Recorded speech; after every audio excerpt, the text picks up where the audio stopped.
Hello, welcome to another episode of SaaS Scaled. I'm pleased to have Rob Wenger with me, and he's a person I know for years, and we used to live, both of us, in DC area. Neither of us live there anymore, but our companies are there. Rob, welcome to this podcast. Thank you. Good to be here. Can you tell us a little bit about yourself and the company? Sure. So Rob Wenger, I'm the CEO, co-founder of HireLogic. HireLogic is a company that mostly makes online community software. We do it for associations and a lot of software companies. Also just other corporations, but software companies and associations are our two biggest markets. We also have some marketing automation software that we sell into those markets. We have some management of like standards development, things like that. So a lot of different things. And, little backgrounds. I'm a software developer myself. I have a computer science degree and have been writing software since I was 12. This is HireLogic, I guess, is my third company. I founded a fourth company in between. I sort of say in between. I retired 6 years ago and moved out to Park City, Utah to just be with nature, and ended up spending maybe 6 months and came back, started another company. And then 5 years after that, a year ago, I came back to HireLogic as CEO again. So it's been a fun ride, but yeah, lots of cool tech involved along the way. Fantastic. And during the time that, you had at the early stage of HireLogic, you started the company, versus at this phase of the company that you are much bigger company and you have acquired some other companies and folded into, HireLogic, some other technologies at least that you folded into HireLogic. What's your overall kind of message to other founders that probably majority of them by far have not experienced anything like that you have been at the early phase, you have been at the middle phase, you raised money, you grow the company, you even made some acquisitions, then you left, now you are back, again. So anything you can share with us, we appreciate. Sure, yeah. It's been an interesting journey. I think when I founded it in 2007, end of 2007, it was just me, and it was writing software. And then a friend of mine joined me. He had some software, so we put it together. We grew it over time. It's maybe 100 people, I think. So it's probably 2016. So 2007, 2016, we just grew it organically with, just bootstrap, our own money, our own time, blood, sweat, and tears, all of that. In 2016, we brought in a PE partner, JMI Equity. They're out of Baltimore. And they came in and really helped us take it to the next level. We started doing acquisitions in 2017. We did 4 that year, 2 in one day. That was a lot of fun. That's a whole story unto itself. But yeah, so we acquired teams all over. One was in Portland, one was in Phoenix, one was in Bethesda area, which was easier for us. And then one was upstate New York. So in that year, we ended up going from a team of everybody being in DC to, 5 offices spread out a little bit around the country. Then we kind of consolidated all of that. We actually closed the Bethesda office and brought all those people to Arlington, which was easy because it's not that bad. Half of them, I think, lived in Virginia. So we didn't lose people over that, I don't think, or at least not significant numbers. And then, it was just a matter of, making the technologies work together, making the teams work together. That was fairly challenging, having done it all in 1 year. So we went from 100 people to 360 in that 1 year. So a lot of growth, a lot of growing pains, but I think it worked out pretty well. And then in 2019, I guess, after having done all that work, I decided to retire. So I had been, since I was number one employee, I knew everything. Everything was in my head. I managed probably too deeply into the company that I needed to. And it was a lot of work. And so I was kind of burnt out. So I hired a guy to come in. It was also probably the right time to do it. I hired a CEO to come in to replace me that was more of a financial performance, like setting a process of procedures, all that kind of stuff. Mhm. So he joined, I think it was September 2019. I officially retired in March of 2020. And if I'm wrong about these dates, my LinkedIn will tell the truth, but it's something like that. Uh, and then, um, and then he did a great job. He did an acquisition or two, he did two acquisitions while I was gone. And then it came time, after he sort of optimized everything, got us to 40% EBITDA, and got the team from what would have been probably if we kept my 360 added, the people he acquired, it would have been like 470. But when I came back, it was 300. So talk about operational efficiencies. He Mhm. knocked out a third of the headcount over time.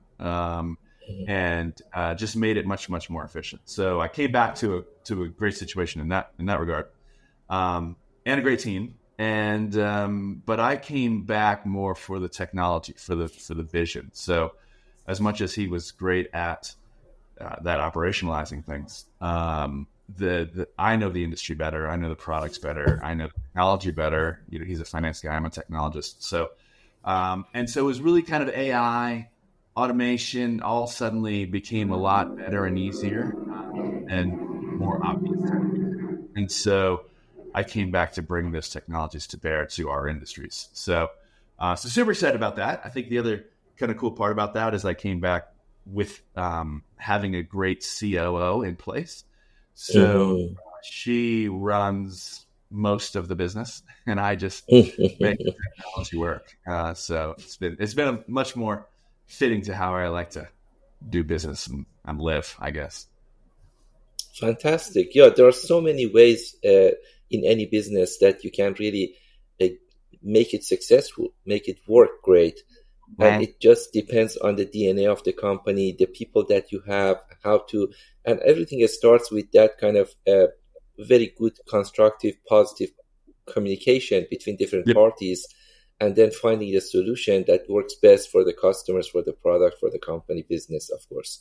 Yep. Um, Yep. that's great. That's great. And then some people I have seen in the software world, especially that software is a very complex by nature. That whenever you are developing software, there are so many technologies, so many caveats, so many things that need to work, and it takes time to build a good software. There is no good solution right overnight. You cannot really just change anything drastically. Mhm. You have to pay attention to legacy system, to supporting the previous version customers. That makes everything even more complex. Some people believe that minimizing the changes in any software actually can accelerate the business and sales and Mhm. marketing Mhm. rather than really innovating all the time. So sometimes innovation might be not, it might be counterproductive. But of course, sometimes innovation can be very productive because you are at the age of the company that innovation is required. How Mhm. can you tell someone that is the right time to innovate or is not the right time to innovate? Just to slow down a little bit. That message is especially for founders and CEOs of software companies, when to slow down on innovation to get the Sure. best result on the business side, and when to accelerate the innovation, because it's time. If you don't innovate, you are going to see downward on the business side. Yeah, it is a constant challenge. You're right. I mean, we have this thing we call tech debt, right? Where when you first start your company, hopefully you're using the latest and greatest technologies, but then when you're looking at a 20 and 30-year horizon, you really can't stick with that, right? One of the companies we acquired, for example, I think when we acquired them, they were 20 years old, and they were using Cold Fusion, which was a great product in like the late 90s and early zeros probably, but now it's tough to to maintain, right? Same thing, ASP Classic, one of the companies we did. So you do have to do. I think I would take your question a couple different ways. One, There is the concept that you're eventually sort of done with it, and you could, and adding things just kind of annoys clients because it's new things to learn, right? So I'll give an example, maybe not quite that extreme, but like Microsoft Word, right? So I've been using Microsoft Word since, I don't know, 1989 probably, or earlier. And they've been working on it since then, right? There's new releases of Word every probably quarter. I don't even know.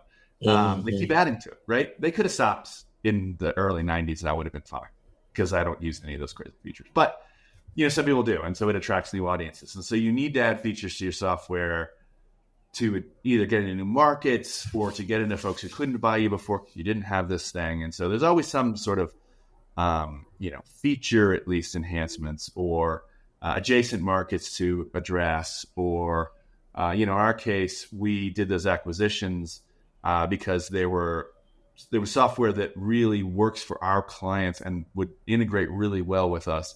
And integration is one way to do it, but if you bring it in-house, you can do more. So there's all those kinds of questions that you need to answer. So that's toward feature completeness. So I think about our software now. Is it complete? No, it's never quite complete. But is it 95% complete? Yeah, maybe. Up until something like AI comes along, and then you're like, well, on the one hand, you think, well, I need to add AI to my software because everyone else is doing it, right? That's not the right way to think. If you can't think of a good use for it, like just jamming it in there to check a box. I mean, I guess you can do that, but like the reason I came back is I was like, finally, I can do the things that I wanted to do because of AI, right? It was not like, oh, well, I want to go play with this thing. I'd been playing with this thing.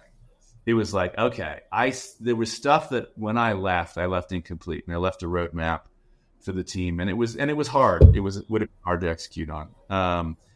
With AI, automation, all the tools that we use that AWS has around data warehousing, like data warehousing, automation, analytics, and AI suddenly seemed to me like now they're awesome. Like they were always good. Now they're awesome. And because of that, we can change our product completely.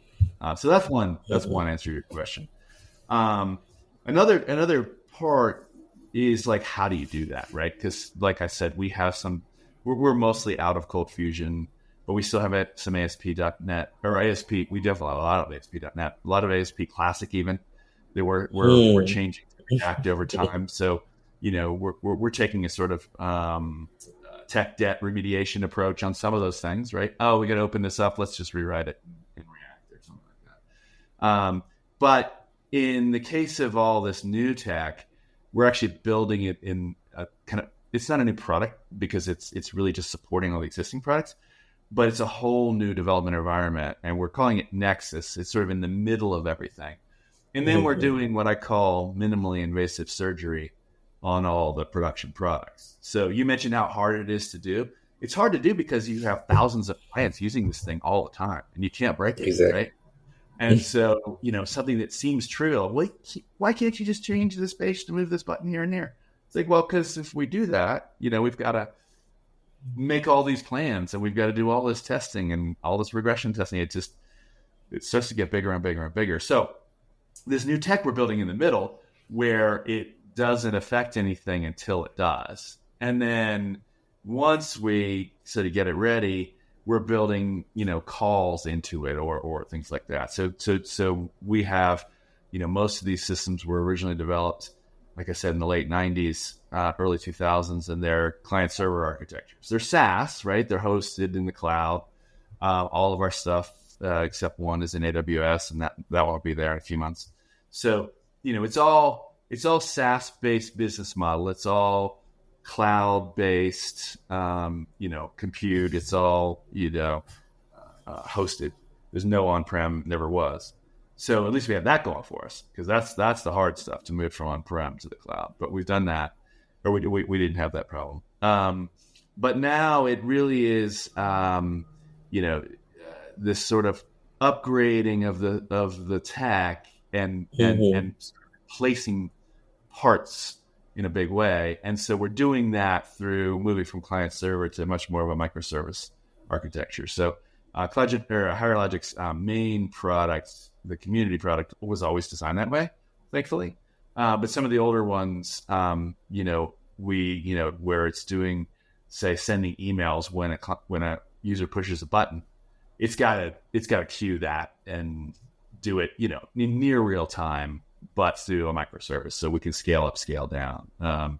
You have all kinds of problems with, scaling when you've used these older architectures. So we've got, some of the two of the companies we acquired are using SQL Server Enterprise, which just gets bigger and more ornery as you get millions and billions of rows. And so, the new stuff is all like Postgres, right? And it's so much faster and easier and cheaper and, all that kind of stuff. Or it's even in Aurora, the hosted versions of it from Amazon. So you don't have to maintain or worry about licenses or worry about upgrades or worry about, all that sort of stuff. So I think the key thing, I'm rambling a bit, but the key thing is, you don't have to replace everything. You should replace, every places where you can, right? Like look to, okay, we could break that out into a service. It doesn't have to be real time. I think probably the biggest thing I realized, and this kind of came when I came back, was, hey, some things have to happen immediately. Most things don't. Like sending an email doesn't, right? And so a lot of the integrations we had planned between our systems, we realized, well, we're building a data warehouse. It goes to the data warehouse every 15 minutes, let's say. If instead of going from system A to system B, we go from system A to the data warehouse, system B to the data warehouse, and then the data warehouse back to A and B. If you can take a half-hour delay, that's a way better way to do it than real-time integration, which just has all kinds of problems. So it's a lot. I mean, I'm getting pretty deep in technology, and I guess I'm rambling. Sure. But yeah, it's you have to think differently. I think my 5 years away made me give up on all the stuff that I had, in my head when I left, and coming back almost fresh, but with still all the knowledge. It was super useful in thinking differently about everything, basically. Yeah, no, that makes sense. And what I understand from what you say is that innovation has to be for not just for the sake of innovation, but has to be for a good reason. Yep. And if, that brings some benefits to customers and product, you have to do it. And if it doesn't really bring that kind of benefit, just doing it for the sake of innovation, probably that's not the right way to look at it. Yep, exactly. It annoys them if you do it just for the sake of innovation, because things change from every Yeah. At the same time, 5 years later, they're like, why does this look old? You have to stay on top. Yeah. And as you said, you look at the product from maintainability point of view, that when it's more maintainable, it's easier to maintain at lower cost. You can do more with less resources for the customers.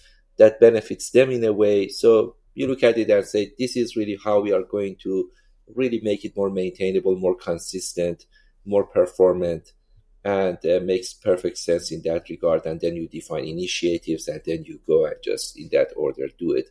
That is really the right way to do it. I have seen different patterns in my industry, analytic industry. Some companies, some founders, some CEOs, essentially even initiated a new product, a brand new product, and they worked on it for 5 years, 10 years, then brought that to market. The problem was that was not backward compatible with the previous product. So customers looked at it more like a new company, new product, brand new. And some of them migrated to the new product. Some of them didn't. Some of them even decided to move out and go with another company at that point. But they could not bind themselves to the legacy system, so they could really think very fresh and bring the best experience they had in mind to their customers. But from business side, it turned out to be a challenge, because building that as a separate team within the company, just internal problems, and then externally with customers to persuade them. Now, there were another type of companies, they said, we are going to incrementally upgrade the current products. And as you said, that's a challenging challenge as well, because now you have all of these legacy and current customers. You need to support them and it's not super easy to make a decision and change it. You have to be very careful. and there are some limitations there. And there were some people that they essentially they just brand new started a brand new company. Just the company is doing what it does, and they left. And you see, for example, in my case, I left Logi and I started Curve. In Looker case, the guys, left Looker, and Looker was sold to Google, and they started a new company of their own. Okay. And that's the other way, that you start from scratch. Now you have to build everything from scratch. You build the customer base, you build the product, so that's totally also a different route. And each one has a totally different experience, pros and cons. There is no perfect kind of scenario. Yep. Yeah, it is definitely challenging. I think we went through twice so far at IRLogic where we just did a wholesale change of the user experience, right? So it was like the same technology underlying, but we sort of moved clients one at a time. And it wasn't like, to your point, if you have a new system you got to migrate to, that's tough, because I would not recommend that if you can avoid it, because it does make clients say, well, if I'm gonna have to do a whole move thing, maybe I should look at what else is out there, right? So you lose a lot of customers. In our case, we kept the same database, we kept the same actual code, the same user experience in terms of what it does, but we went from like a YUI interface, which is a very old Yahoo-based way of doing user experience, to what's called Bootstrap, back, I don't know, 2014 maybe. And now we've just done it again to more of a material design React style. And so clients move over a period of a year. We just put a team on it and say, we're moving you here. And it really is just like, here's a new look and feel. It's not actually changed the back end, right? It's a new look and feel, but your members are going to have, your customers have to get used to it. You might have to train some of your materials. You might have to give up, custom design you've built, whatever. And so it's not a overnight thing, but yeah, you got to do it. And if you don't do it, it stagnates. And most people, especially founders, don't think, 25 years from now, what's this going to look like? They're not thinking 25 years. I'll just thinking, I got to make payroll on Friday, right? And I thought that way too, but it's been, I don't know, what is that? I got to do the math, 17 years now that we've been doing this. And suddenly you look back, it's like, wow, yeah, we've had a lot of these big change challenges over 17 years. You just got to do it. Yeah. And then you mentioned AI. I would say, with regard to AI, that and Gen AI in particular, most people really think about Gen AI very positively at this point, because they have seen it in action. The fact that they can really just, for example, take a note from the meeting using AI rather than writing it down, and the note is meaningfully done right. Or for example, they can use it with regard to content generation, even outline the blog post and then write it, finish it themselves. Or there are many other use cases that we are using every day, and people feel very positively about it. What is your kind of take pragmatically out of Gen AI?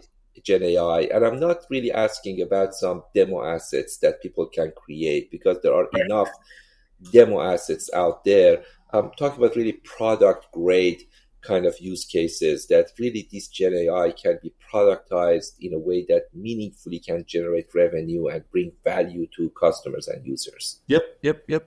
Yeah, well, I think our biggest one, and what really got me back, right? This is my thing I really wanted to do. So we acquired, in 2017, we acquired 2 market automation companies that did, the same HubSpot style market automation, but focused on the association market. So associations are like groups of doctors, lawyers, accountants, neuroscientists, ski instructors. It runs a gamut, pipe layers. It's like everything, right?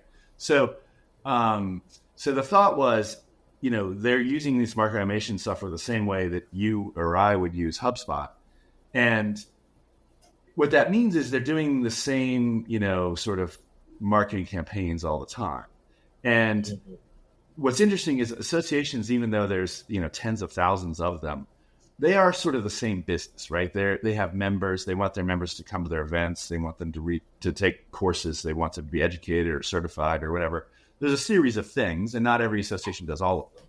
But they all sort of fit in a mold, as opposed to, in corporate business, you don't tend to have a bunch of companies doing the exact same thing. You have 5 or 6, but this is tens of thousands or hundreds of thousands doing the same thing, right? And so our thought was, hey, we could just pre-build these marketing campaigns for them, because they're all doing the same campaign every year. Like if I have an annual conference and I'm writing a campaign to get people to go there, and so is the guy next to me, so is the guy next to him, right? It goes on forever, and there's thousands of people writing essentially the same campaign to get people to come to the annual conference. So we said, all right, let's acquire these 2 companies. Let's pre-build these campaigns and give them to them. So not only do they have marketing automation software, but they've got the campaigns built, and we could get some, I say Madison Avenue just because I'm a fan of that TV show Mad Men.